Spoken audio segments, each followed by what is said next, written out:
Hey everyone, how are you? It's Sarah Oblak Spiker here. Today I want to address especially those of you in my community who identify yourselves with being a transformational leader.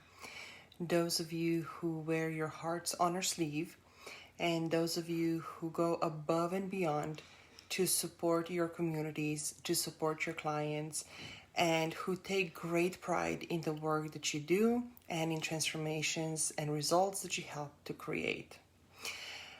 I had a conversation with somebody that I will be bringing on for an interview because it was such a deep conversation and such a timely discussion, and I can't wait to share that with you when the time comes. But in the meantime, the reason why I wanted to address especially you as a transformational leaders is because I'm seeing, and I have been there myself, looking around right now, I'm seeing a lot of so-called fallen angels. Those beautiful, magnificent, glorious, powerful beings who put themselves oftentimes last and who go above and beyond to make sure everybody is taken care of, to make sure everybody has exactly what they need, more than they need, so they can create, so they can flourish, so they can succeed. And yet their wings are broken. Their hearts are broken. They are bruised right now and they need help getting up. So I wanted to share with you a couple of pragmatic solutions, suggestions, truths that I have learned from my own experience, and you take whatever resonates with you, you take whatever feels good. And there might be some things that could trigger you, and in that case I invite you to just dive deeper into and be with it and see what comes up for you, and why, of course. So as I mentioned, being a transformational leader, somebody who facilitates deep transformation for clients, is not always easy. Oftentimes we find our strengths and we find our wisdom and we find the lessons that we teach from our own experiences. We find beauty in our own pain. We find light in our own darkness. So first and foremost, it is very important that we are fully supported, that we are doing the work required to heal ourselves, so that when we turn around and we help others, we are not poking around our own wounds, making it impossible for them to heal, first and foremost. Secondly, I know as somebody who loves seeing my clients thrive, one of the biggest lessons that I had to learn for myself was to set healthy boundaries. Because, just like watching my kids struggle sometimes, if you're a parent, you will relate to that. Instinctively, you just want to jump in and you want to help them and you want to pull them up and you want to do the work so it makes it easy for them. But this is such a disservice.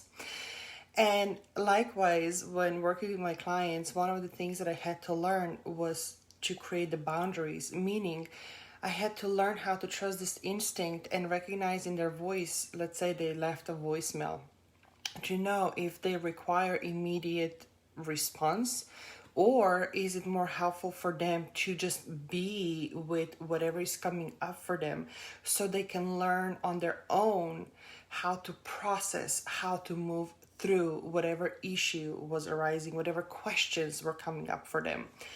It was important for me to also learn that in setting the boundaries, we have heard the expression undercharge and over deliver, but it's important to understand where this scale is, where it's a tipping scale, because ultimately it becomes an exchange of value, and we all know money is energy, so it has to be an equal exchange of energy, because if it's not, one party is gonna feel underserved, one party is gonna feel that it's consistently over giving, it's gonna feel unappreciated, and it's gonna ultimately create a resentment. And that resentment can come up in many different ways. It can show up in different ways. Another thing that I had learned when it comes to this equal exchange of value, in plain terms, when it comes to pricing. And I remember when I first started to realize how powerful my work really is for the right type of client. I was not immune, and I still am not. I'm a human being, and I hear and I understand the feedback that somebody who might not be in alignment with the work that you and I get to do, how they might feel cheated for the fact that, they would say, the work that you do literally saves lives, you should do it for free. And I know, being a heart-centered person, that can really feel like a stab wound. And it can be really tempting to turn around. It's like, okay, you know what, you're right. The work that I do comes so natural to me. It is coming so easy. I really don't need to charge whatever it is. I can charge less. So, from my own personal experience, what happened when I went down that route, I was filled with insecurities, and I was filled with self-doubt. And every single time I encounter somebody who would say, hey, Anita, oh, thank you. And every single time I would hear somebody say, oh, I really can't afford it, my instinct used to be, oh, okay, it's fine, we're going to find a solution. I will cut my rate, right? I'm going to meet you in the middle. The answer was still no, because it was never about the investment. It was something else that I was totally unable to tap into. But ultimately, what I see a lot of transformational leaders endure, for the lack of a better word, is discounting your expertise, discounting your energy, discounting your focus, discounting the attention that you give. Because you and I both know the work that we do does not start and end in the time frame when we spend with our clients one-on-one. It goes way beyond. If you're like me, you get some of the most divine downloads for your clients while you're in a shower at 1:30 in the morning while you're asleep, and you wake up, it's like, oh, that was such a good idea. I need to write it down so I can pass it on to a client the next time we speak, or tomorrow morning via Voxer, or whatever it is. They are always in our field in a way. So what discounting has created in my own experience and in the experience of those that I got to work with who were overcoming the challenge too, was now they were out of the integrity with themselves. They were out of the integrity with who they're serving and called to serve. So they were attracting more of the people that were out of the alignment, creating more friction and making it harder for them to really work their magic. And sooner or later, what happens when you try to apply your magic and it doesn't work? You start doubting in yourself. And then you start doubting in yourself, and even this already discounted fee feels way too hard and too high, because obviously there's something wrong with you. You're unable to create results. Sounds familiar? And I know it happens on every single level, and it happens with every up-leveling. Whether it's a leap from, simply doubling the current fees or quadrupling the fees. I walked with my clients through every scenario, and it is something that every level brings a new devil disguised in some way or another, that it always comes down to, I'm not worthy, I'm not good enough, I'm not loved, I'm not lovable, and one of those umbrella stories. And working with the wrong type of client, working in a way that is not equal exchange of value, working out of the integrity, simply does this service, not only to ourselves. And here's the important part: if you value your clients, you know that this does the service to them as well. We are living in this bubble in an industry that it's starting to burst. And I have to say that I am excited to see it burst, because things have been inflated to the point where, and hear me out, this might sound like a rant, but hear me out. We have, on one hand, experts whose marketing is 10 out of 10. You melt when you read their marketing collateral.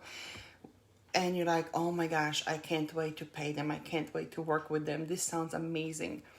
But once you enter their zone, once you enter their circles, once you become a part of their community, and once you're being served by them, millions are starting to realize that it was just a facade. There's literally no essence. There's not enough expertise, or whatever there is really narrow cookie cutting approach. And anybody who dares to deviate from the cookie cutting approach, anybody who dares to ask difficult questions, anybody who just does not resonate with that particular approach is labeled difficult, is being shunned out of the community. Some are being even threatened with lawsuits in case they dare to speak out. And like I said, on the other hand, we have experts who truly, genuinely, and with the results, they can support and back up the fact that they are top notch. And their marketing might not be top notch, but still it attracts maybe less crowd, but the crowd that they get really gets the results. But the reason why I wanted to bring this up, why this is so important if you are like me and you really care for the results of your clients, the moment the exchange of value is not there and the promise is greater than the result, it's not just out of the integrity with us as service providers. What it does is really mess up with the clients too, because they start doubting in themselves. And imagine if you tap in your own experiences, I can guarantee you have at least one of them. When you think to yourself, well, I have done everything I have been asked to do. I have done everything by the book and the results are not there. Something must be wrong with me. And before you know it, you start doubting in your own nudges.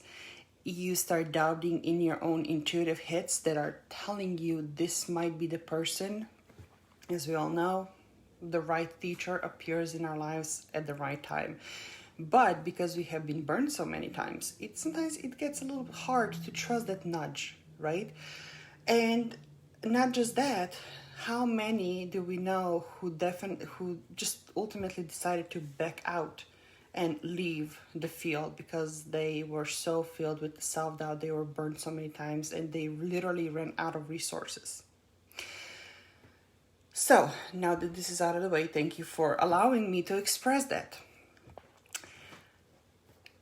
Another layer when it comes to setting those boundaries, as we already established as transformational leaders, and creating this equal exchange, is also understanding, and this is probably the most important piece of today's live stream. If this is the only thing you take away from it, may this be it.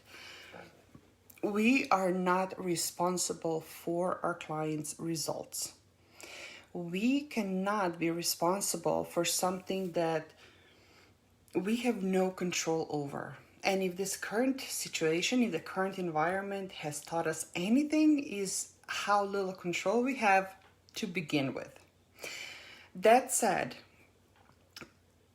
and it goes way beyond just transformational leaders here, what we are responsible to, who we are responsible to, are our clients. So we do have a responsibility of creating the optimal environment for them to thrive in. Meaning, we need to be really clear on who the people that we are able to support and help and hold and guide and heal and consult with and coach are to begin with. Secondly, we need to understand where our strengths are, where our weaknesses are, what our expertise are, and what is the environment that facilitates that growth for our clients. What do they need to show up? What do they need to do the work? What do they need to go beyond their zone of comfort? What do they need to disturb the status quo, whatever status quo that is for them that they're trying to break through and looking to break through? What is the environment that we can create that will elevate them above the noise, that will elevate their ideas, that will shift their perspective, that will provide a safe space for them to really open up in order to heal? That is what we are responsible for, and that was we're responsible to. We cannot, however, do the work for our clients. We cannot make them do anything that they do not want to do, nor anything that they're not ready for. So this is one of the boundaries, again, that was a lesson hard learned for myself too, when I simply, like I said at the beginning, in creating this environment where how much space then there is this a space that requires immediate and non-stop hand holding, or is this the space where it's enough, so to speak, to hold the space for a client, to hold them in the field of love and light and trusting that they will figure it out on their own? It is a very delicate dance, it's a very passionate tango, but when it comes to legalities itself, because this is very, I would say, there's a lot of pragmatic pieces to the ideas that I'm sharing with you right now. Like I said, this guest will come on with me. We'll be talking deeper on the pragmatic level and when it comes to actual legalities to that.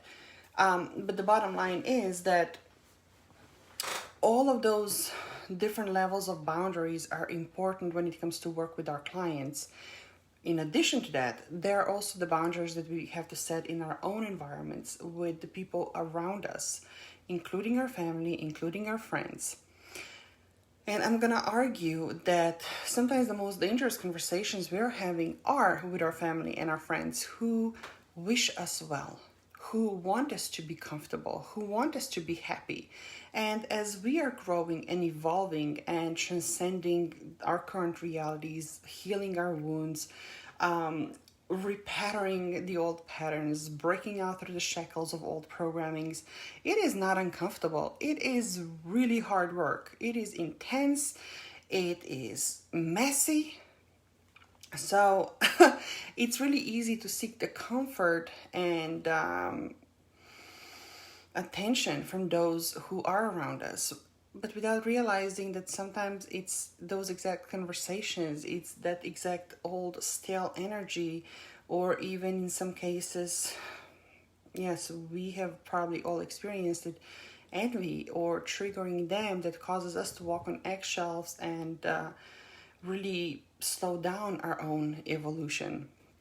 So environment, our own space, what do we need to be fully supported? What do we need to thrive? What do we need to be our best? And also, what do we need to simply fall apart and dissolve? Just like a caterpillar dissolves before it can become a butterfly, we are going through phases of our own so-called dissolving phases. And we need our own environment that allows us that is safe enough for us to do that. And also an environment, people around us who are gonna, lit up a fire underneath our asses when we do get a little too uncomfortable or complacent. But it's a whole conversation for another time. But like I said at the beginning of this video, my intention today was to simply share a couple of lessons that I have learned on my own journey, and some of the experiences that have allowed me to create an environment that I know is in alignment with my own vision, with my own genius and gifts and expertise and experiences. And what does that get to look like is entirely up to you. Just like you are a unique person, the business model, the strategies that you apply, the methods that you're using and how you're using them, that is unique to you. For myself, I can say that, how I mentioned earlier in the video that I continued to discount my services only to attract even more of the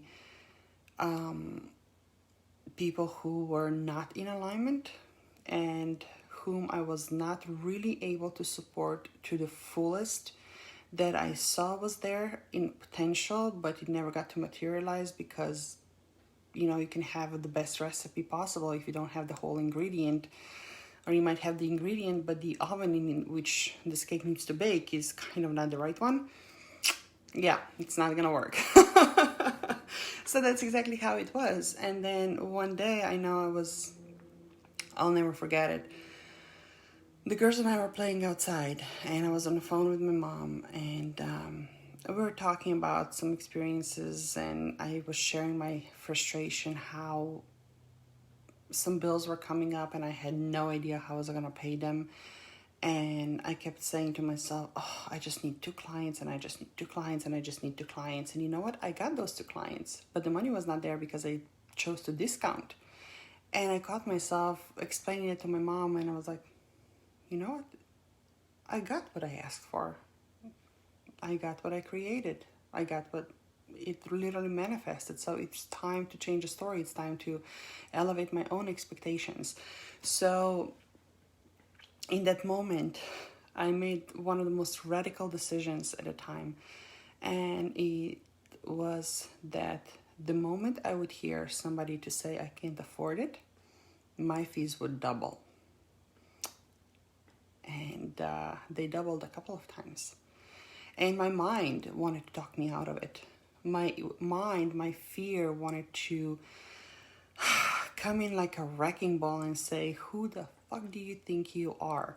Who are you kidding? Who do you think is going to pay you this much? You can't even sign up a client at a quarter of the fee. What the fuck, you know?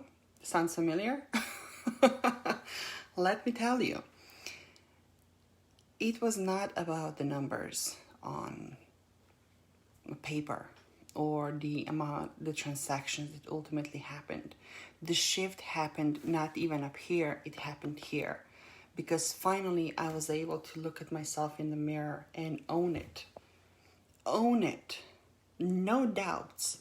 No but ifs.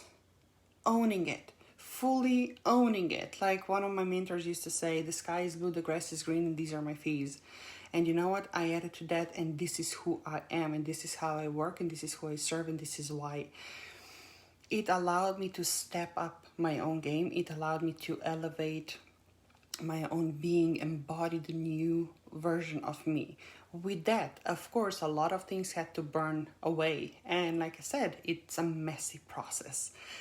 But on the other side, this peace of mind that this up-leveling creates, this peace of mind that comes with knowing that you're in integrity with yourself, that whatever it is that you're offering, you can stand behind it, that you can fully show up for your clients without watching on a time. And you know what, we have 5 more minutes and I have to interrupt you because this is only the time you're paying me for, and I'm sorry, we're going to address the rest. This is not how I personally operate. So I wanted to create a container, which container itself, it's an icky word, it doesn't sit right with me.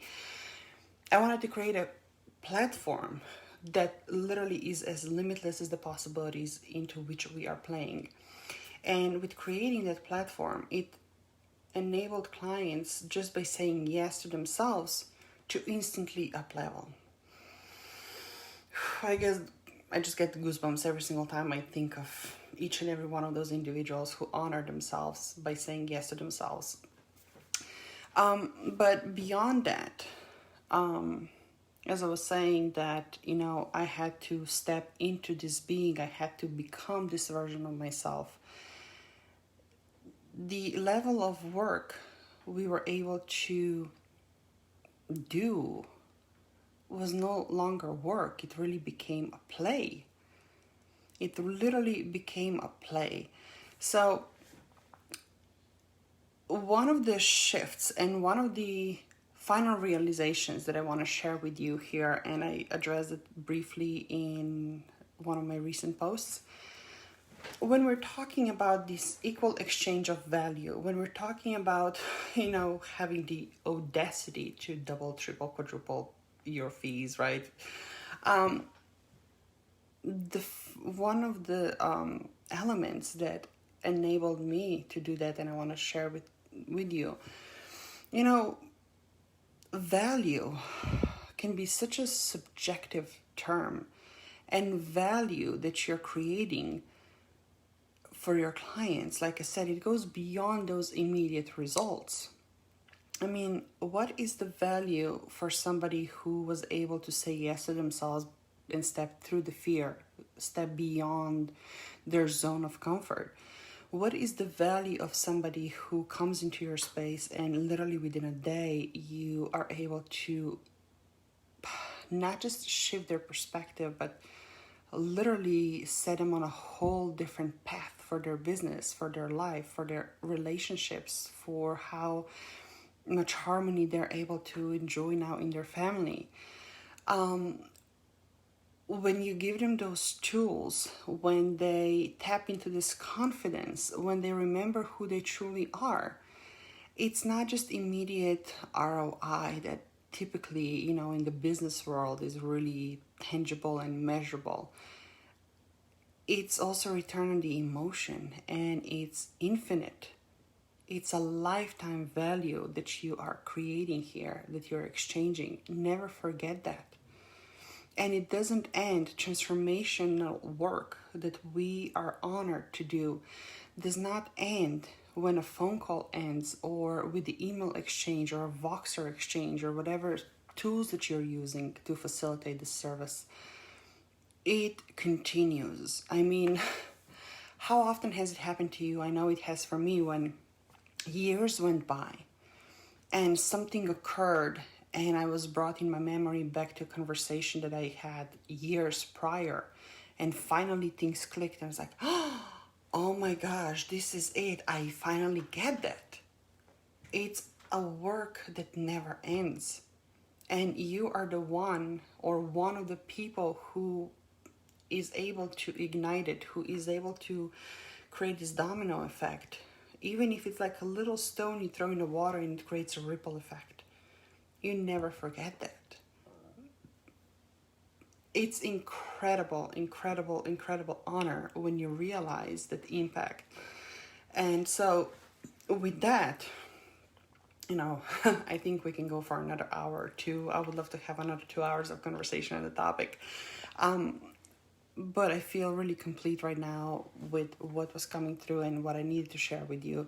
And like I said, I trust that whatever feels right, you're going to take. And again, if at any point you were triggered, and if at any point you felt, well, who am I to, or any other version of those self-doubts and resistance, explore, dive into, and perhaps simply see it as one of the hooks that are pulling you back. One of the hooks perhaps you do get to release, and simply tap into the field of what does it get to look like without having the hook pulling you back or the anchor wearing you down. It's up to you, and you're the only one who gets to choose and who gets to make that happen.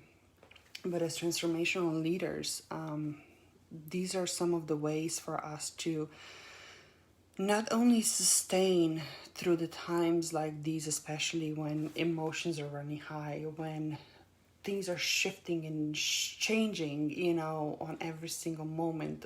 For those of us who are empaths, when we can feel others around us and we can feel into the collective, and it can be heavy and it can be pretty depressing sometimes.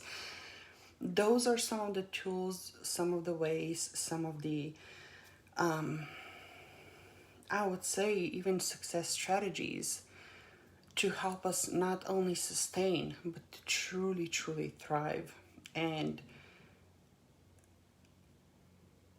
fulfill the mission on which we are, and really be the light that those around us are seeking. And it gives us the power, it gives us the stamina, it gives us the strength to be there for others, because we're able to do that and give that to ourselves. So without further ado, if this message is something that needs to be heard on a wider level, thank you for sharing it. If you know of anybody who needs to hear it, thank you for sending it to them, or bringing them over here, I would say. And if this is something that you require, desire to explore on a deeper level, how that could get to look like for you and I, reach out. Let's have a conversation. Sending you much love, and I'll talk to you later. Bye.